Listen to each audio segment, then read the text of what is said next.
Hey guys, today we're going to talk about what goes on in Latin America after the Latin American revolutions. And so remember, when we had the Latin American revolutions, especially the Spanish Latin American revolutions, the territory that was once the colonies break apart. You know, the Grand Colombia is going to break apart. And we have a couple new ideas for government types and then actual leaders that come into power.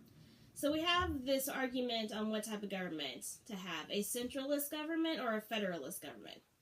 Now, the centralist argument is to have a strong central government that basically rules over everything.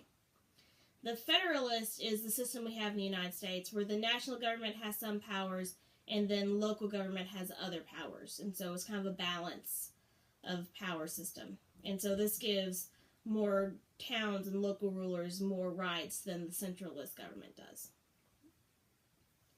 In actuality, in the beginning, we're going to have more like dictatorships. They're known as Caudillos, and these are people that come to power through military might. They're going to be military leaders and enforce their law through the military, and we see this throughout modern Latin American history. The role of the church is going to decline, which isn't surprising because we see that, in Western Europe, we see that in the United States. And so even though in colonial Latin America, the church had a lot of power, that power is now declining. As far as culture goes, a lot of the cultural aspects of Latin America, especially in the upper class, are going to be copied off whatever Europe is doing, especially Western Europe at this time. We're still connected in trade, and Western Europe still has a lot of influence in Latin America.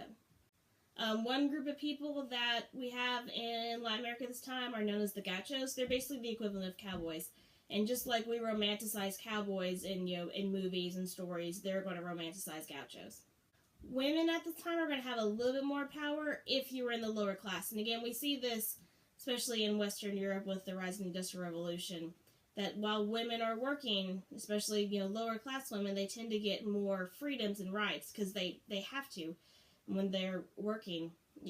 But upper class women do not. They are more restricted. We also see women at this time in Latin America having more access to public education. Okay, I know that's kind of just a glossed over version of what's going on in Latin America. To get the details, you need to be reading your book, like you should be anyway, so be sure to do that, and I'll see you next time.